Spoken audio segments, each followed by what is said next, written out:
Tolega arras video biratiin walitti deebinee jirra. Video dabreen projektii kana eegallee bifa salphaatiin ibsuudhaaf fi hubachuudhaaf yaallee turre. Irraantan immoo itti fufuudhaan kan hojjennu ta'a jechuudha. Walumaa galatti video kanaan kan laallu connection web page fi database connect gochuudha jechuudha.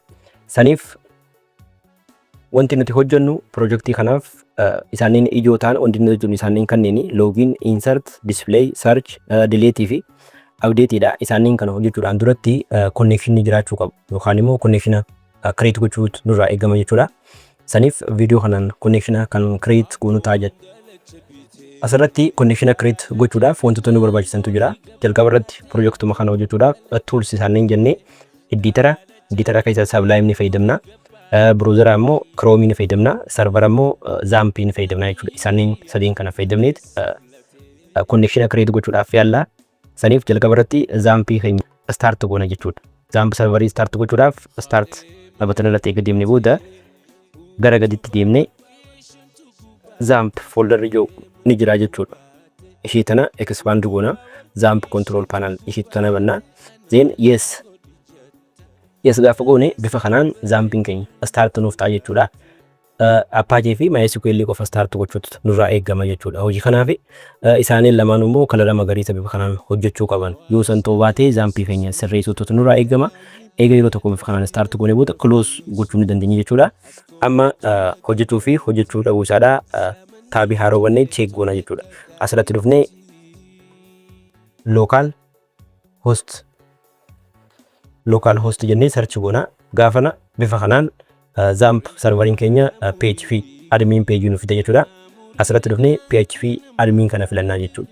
PHP admin gaafa click goone iddoo itti database create goonuu fi wantoota silaa hojjechuu qabnu hojjennu hundaa'u iddoo itti goonuu nuuf mana jechuudha.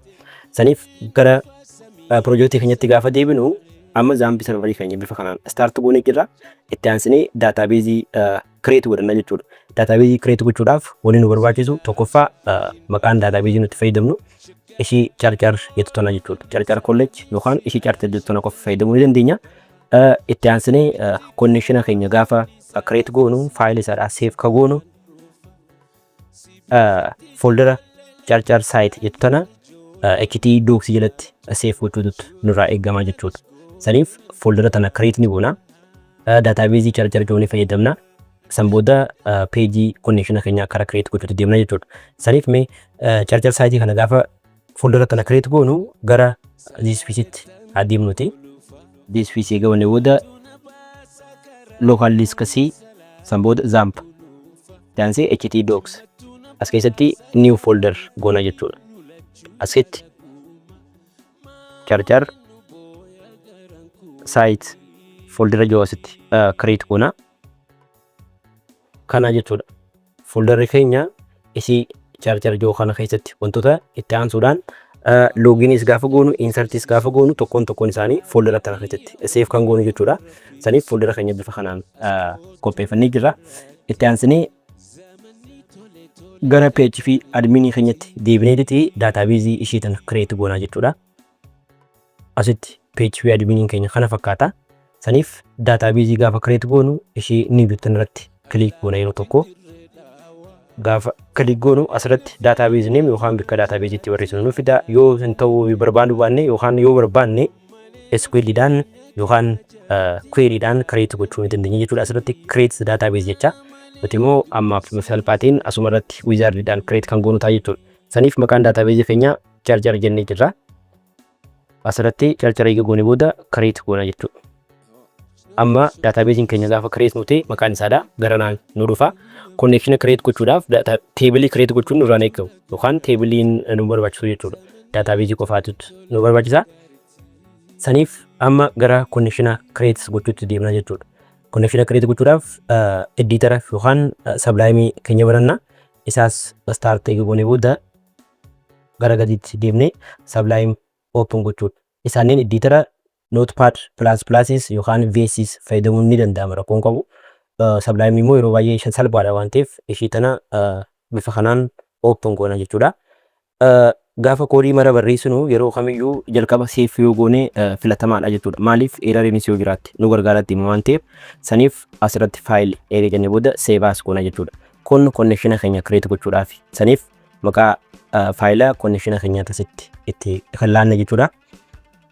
Asin deemnee local disk C samboot zamp htdocs as charger site si jutana keessatti open eeguu ni booda connection waan ta'eef kon jennee maqaa kan ofitti dindinya yookaan db jenneetis maqaa barbaadan eegaltuu ni dandeessanii jechuudha. Garuu booda gaafa include gootan irraafachuun nurraan eegamu yookaan dagachuun qabnu amma kon jennee .php ishii tana faayila tana save goona jechuudha.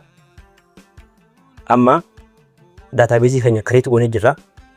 Folder keenya qopheessine faayila connection keenya save goone jirra. Itti aansuudhaan script connection create gochuudhaaf nu gargaaru barreessuudha jechuudha. Saniif PHP dhaan barreessina waan ta'eef jalqaba irratti yeroo mara PHP kan barraa'u as gidduutti jechuudha. Scriptiin PHP dhaan kan barraa'u as gidduutti asitti script keenya barreessina. Gaafa connection create goone wantoota ijoo ta'an afur kan barbaachisantu jira. Isaaniin sanneen eenyu faadha kan jaan listii goone booda eessaammoo akka argachuu dandeenyu isaaniin afranu ni ilaalla jechuudha. Saniif jalqaba isaaniin sanneen variable irratti assign gochuu qabna. Variable create godhanna jechuudha. Saniif $sign variable gaafa create goonu $sign fayyadamna. San booda tokkoffaan hostidha. Host is equal to double quotation asitti semicolon goona. Ammallee itti aansinee $sign username dha jechuudha inni itti aanu. Ammallee semicolon ammas $sign password goona jechuudha. Semicolon ammallee db yookaan database name dha tuni semicolon goona jechuudha. Amma isaaniin afran kun yeroo kamiyyuu gaafa connection create goonu isaaniin afran kana nu barbaachisan jechuudha.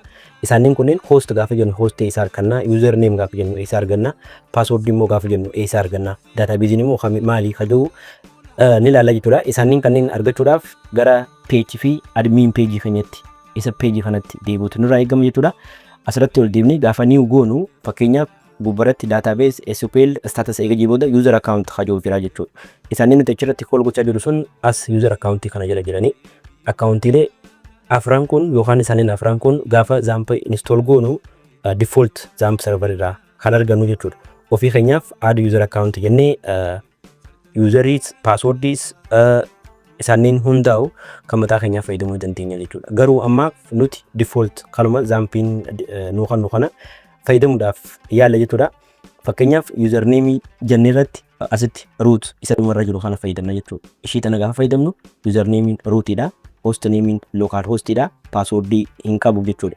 Isaaniin sadeen kanneen database name yookaan db name isa jennee irratti immoo database create goonee turre asirratti charger isa yoo kana jechuudha. Database name keenya isaaniin kanneen deemnee achirratti guutuudha jechuudha. Saniif host irratti local hostidha.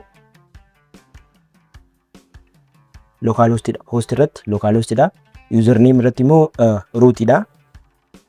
Root password hin qabnu. Password duwwaa bira kunna. Database name irratti immoo charger jennee jirra.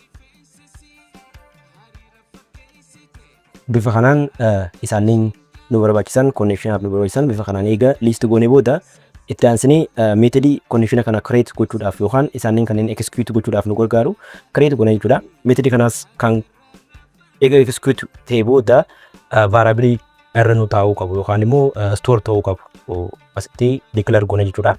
Saniif fakkeenyaaf kunis variable barbaanne maqaa barbaanne itti fayyadamuu dandeenya. Is equal to eega jennee booda MySQL underscore connect ishee tana jechuudha. Metodiin tun dhaabbataadha connection gaafa create goonu ishee tana fayyadamneeti connection create ka goonu MySQL underscore connect kana gaafa fayyadamnu nuti ammaaf MySQL procedure dha jechuudha. Kan fayyadamuudhaaf jennu PHP MySQL procedure dha. Inni kun isaaniin hundarraa salphaadha waan ta'eef ishee tanaan kan create goonu jechuudha. Asirratti method kana keessatti wantoonni nuti list goonu isaaniin gara walitti variable gara walitti barreessine kana asiin koma gochaa list goona jechuudha. Saniif $sign host koma ammallee $sign username koma ammallee $sign inni sadaffaa password koma goone booda $sign db name database name isaaniin afreenu bifa kanaan listii gogoonee booda eega xumurree booda dhumarratti semicolon gochuudhaan finna. Daddabarree meetodiin kun isaaniin kanneen execute gochuu yookaan immoo isaaniin kanneen check godhee yoo sirrii ta'e asirratti value sirrii ta'uu baatus asirra nuu haa waan ta'eef ishii tana milkaa'uu fi milkaa'uu dhabuu isaadha. Ishii tanaan check goona jechuudha. Gaafa check goonu if fayyadamneeti jechuudha. If eega goone booda open bracket asirratti exclamation mark tan eega fayyadamne booda $sign koonidha jechuudha. Kooniin tun tamii koonii gara olitti asirratti fayyadamne tan yookaan ishii asirratti barreessanii tana jechuudha.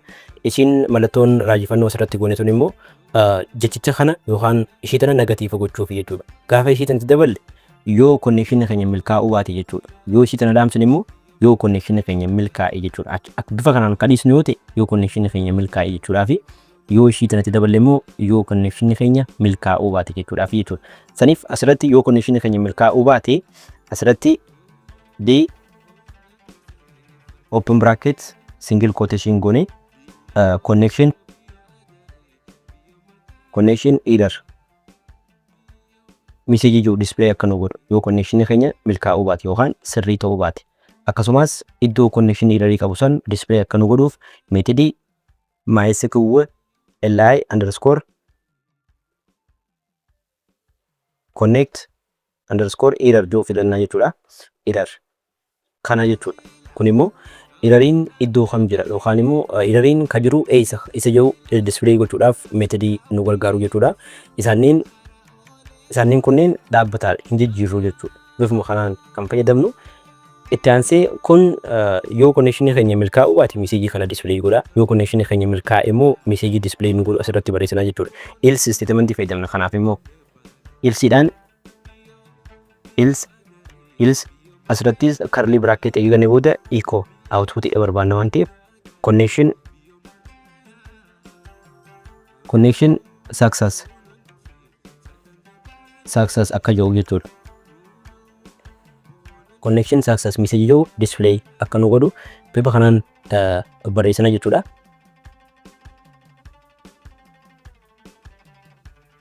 Kana fakkaata jechuudha. Walumaa galatti connection create gochuudhaaf wanti nu gargaaru isaaniin kanneen hundi isaaniitu dhaabbata fayyadamtanii ishee carcar jettan qofa database keessanitti jijjiirudha jechuudha. Waan biraa gochuun duraan eegamu. Saniif control+s goone save goone booda test gochuudhaaf iyaala jechuudha. Ishii tana immoo test gochuudhaaf asiin taabii arrow wanneetiti local host samuuda slash goona site bifa kanaan charger site folder jiru gaafa access goonu koon faayila jiru tana qofaa jechuudha. Kooniin tun ishii nuti reefnu tana connection jennee save goone ishii tana jechuudha. Ishii bakkaan gara gubbaratti jiru tana jechuudha. Saniif asirratti click gooneet laalla jechuudha. Amma please parse error syntax error qabaanna. Line 9 irratti syntax error jira jechuudha. Line 9 irra deemtanii check gochuudha waan biraa gochuun irraa eegamu. Saniif line 9ffaan as ishii tana asirratti erroriin ka jiru jechuudha. Saniif asirratti maaltu nurraa hafee ka jiru gaafa duuba deemnee ilaallu asirratti eega gaafa PHP barreessinu eega statement tokko xumurree booda semicolon dhumarratti gochuudha. Semicolon goone irraanfannee turre waan ta'eef semicolon goone save goona. Ammas deebinee refresh goona jechuudha. Kunoo connection keenya amma successful nuuf jira. Bifa kanaan connection keenya create gochuu dandeessanii connection create gochuu dandeessanii yoo dogoggora karuuf taate daddaftanii sarara inni fakkeenyaaf amma asirratti ilaala.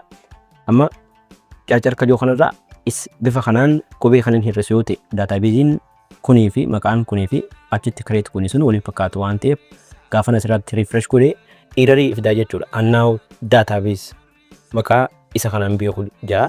Saniif deemnee maqaa database keenyaa sirreessuudha jechuudha bifa kanaan. Message yookaan erroriin maali hajuu check gochaa sirreessuun ni danda'ama jechuudha. Saniif connection bifa kanaan kan create goonu wanni gaafa madaalamtanis isin gaafatam mee connection yoo hojjetamu taate bifa kanaan page connection keessanii bantanii kunoo connection jettanii agarsiisuu ni dandeessanii jechuudha. Saniif arraa video kanaaf nugaa video itti aanuun immoo login bifa salphaatiin kan laallotaa jechuudha. Videoon kun yoo isinitti tole jiraate like akkasumas subscribe osoo gootanii ani isinatti tola asumaan nagaan